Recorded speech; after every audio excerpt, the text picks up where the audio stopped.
Sir, ಈಗ BJP ಅವರು ಪಾದಯಾತ್ರೆ ಮಾಡ್ತಿದ್ದಾರೆ, CM ಸಿದ್ದರಾಮಯ್ಯನವರು ರಾಜೀನಾಮೆ ಕೊಡಬೇಕು ಅಂತ. ರಾಜೀನಾಮೆ ಕೊಡ್ತಾರ? ಹಾಗಾದ್ರೆ ಕೊಡ್ತೀವಿ ಅಂತವ್ರೆ, ಅವ್ರು ಕೊಡಲ್ಲ. ಹಿಂಗೆ ತಳ್ಕೊಂಡು ಹೋಗ್ತಾನೆ ಇದ್ದಾರೆ 2-3 ತಿಂಗಳಿಂದ. ಎಲ್ಲಿ ಕೊಡ್ತಾರೆ ಅವರು? ಈಗ ಅದಕ್ಕೆ ಅವರು ತಳ್ಕೊಂಡು ಹೋಗ್ತಿದ್ದಾರೆ ಅಂತಾನೆ BJP ಅವರು ಪಾದಯಾತ್ರೆ ಮಾಡಿದ್ದಾರೆ. ಈಗಾಗಲೇ ಮೈಸೂರು ಹತ್ತತ್ರ ಇದ್ದಾರೆ, ತಲುಪ್ತಾ ಇದ್ದಾರೆ, ಹೋಗ್ತಾ ಇದ್ದಾರೆ. ಆದರೂ ಇವರು ಬಂಡಾಟ ಆಡ್ತಾವ್ರೆ. ರಾಜಕೀಯ ಬಿಟ್ಟು ಹೋದರೆ ಇನ್ನೊಂದು ಕಳ್ಳಗಂಟೆಲ್ಲಿ ಹೋಗುತ್ತೋ ಅಂದ್ಬಿಟ್ಟು ರಾಜಕೀಯ ಮಾಡ್ತಾ ಇದ್ದಾರೆ ಅವರು. ನಾನ್ಯಾಕೆ ಕೊಡಬೇಕು, ನಾನೇನು ತಪ್ಪು ಮಾಡಿದ್ದೀನಿ, ನಾನೇನು ಮಾಡಿದ್ದೀನಿ ಅಂತ ಇವನಿಗೆ ಸಪೋರ್ಟ್ ಮಾಡೋ ಜನನೂ ಇದ್ದಾರೆ ರಾಜಕೀಯದವರು. ಅವನು ಯಾರೋ ಸಿದ್ದರಾಮಯ್ಯನ, ಆಮೇಲೆ ಇವನು ಯಾರೋ DK ಶಿವಕುಮಾರ್, ಅವನು ಇವನಿಗೆ ಸಪೋರ್ಟ್ ಮಾಡ್ತೀವಿ ಅಂತ ರಾತ್ರಿ ಎಲ್ಲ ಟಿ ವಿಲಿ ಹೇಳ್ತಾಯಿದ್ರು. ಹಿಂಗೆ ಮಾಡಿಕೊಂಡು ಕಾಲ ತಳ್ತಾ ಇದ್ದಾರೆ. ಅವರು ಬಿಡೋಕ್ಕೆ ಇಷ್ಟ ಇಲ್ಲ, ಇವ್ರಿಗೂ ಬಿಡೋಕ್ಕೆ ಬಿಡ್ತಾ ಇಲ್ಲ. ಹಿಂಗೆ ಮಾಡ್ಕೊಂಡು ಕಾಲ ಕಳೀತಾವ್ರೆ ಅಷ್ಟೇ ರಾಜಕೀಯದವ್ರು. ಸರಿ, ಈಗ ಓಕೆ, ಇಷ್ಟು ವರ್ಷ ಈಗ CM ಸಿದ್ದರಾಮಯ್ಯನವರು 5 ವರ್ಷ ಆಡಳಿತ ನಡೆಸಿದಂಥವ್ರು CM ಆಗಿ, ಇವಾಗ ಮತ್ತೆ CM ಆಗಿದ್ದಾರೆ. ಇಷ್ಟು ವರ್ಷದಲ್ಲ ಅವ್ರ ರಾಜಕಾರಣದಲ್ಲಿ ಯಾವುದೇ ರೀತಿಯಾದಂತಹ ಕಪ್ಪು ಚುಕ್ಕೆ ಇರಲಿಲ್ಲ. ಇವಾಗ ಕೇಳಿ ಬರ್ತಾ ಇದೆ ಆರೋಪಗಳು, ನಿಜಕ್ಕೂ ಅದು ಸತ್ಯನಾ? ಇವಾಗ ಅವರು ಸತ್ಯ ಈಚೆ ಬರ್ತಾ ಇರೋದು ಅದು ನಿಜಾನೇ. ಯಾಕೇಳಿ ಜನಗಳ ಹತ್ರ ಅದು ಕೊಳ್ಳೆ ಹೊಡೆದು ದುಡ್ಡು ಹೊಡೆದು ಗಂಟು ಮಾಡ್ಕೊಂಡವ್ರು ಇವರು.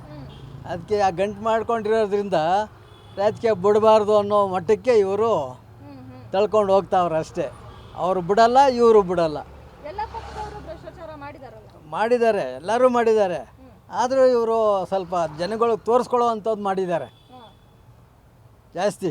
ಅಂದರೆ ಮಾಡಬೇಕು, ಜನಗಳಿಗೆ ತೋರಿಸ್ಕೊಳ್ದಿಲ್ಲ ಮಾಡಬೇಕಾ? ತೋರಿಸ್ದಂಗಲ್ಲ, ತೋರಿಸ್ಕೊಳ್ದಂಗೆ ಮಾಡ್ತಾಯಿದ್ರು ಇಷ್ಟು ವರ್ಷ ಅವರು. ಇವಾಗ ಜನಗಳಿಗೆ ತೋರ್ಸಂಗೆ ಮಾಡ್ತಾ ಇದ್ದಾರೆ.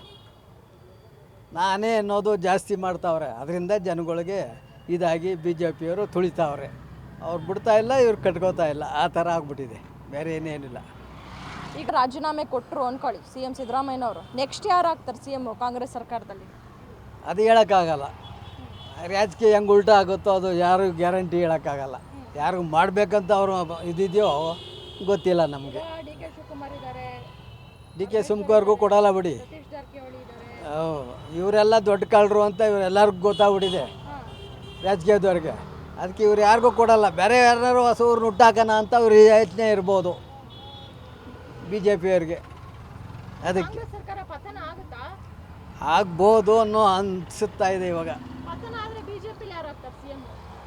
ಹೇಳೋಕ್ಕಾಗಲ್ಲ. ಅವ್ರು ಯಾರನ್ನ ಸೆಲೆಕ್ಟ್ ಮಾಡ್ತಾರೋ ಅವರು ಖುಷಿ ಪಟ್ಟಿದ್ದು. ಅದು ಇಂಥವ್ರೆ ಅಂತ ನಾವು ಹೆಸರು ಹೇಳೋಕ್ಕಾಗಲ್ಲ. ಆ ಥರ ಆಗ್ಬಿಟ್ಟಿದೆ. ಗ್ಯಾರಂಟಿ ನ್ಯೂಸ್, ಸುದ್ದಿ ಖಚಿತ, ನ್ಯಾಯ ನಿಶ್ಚಿತ.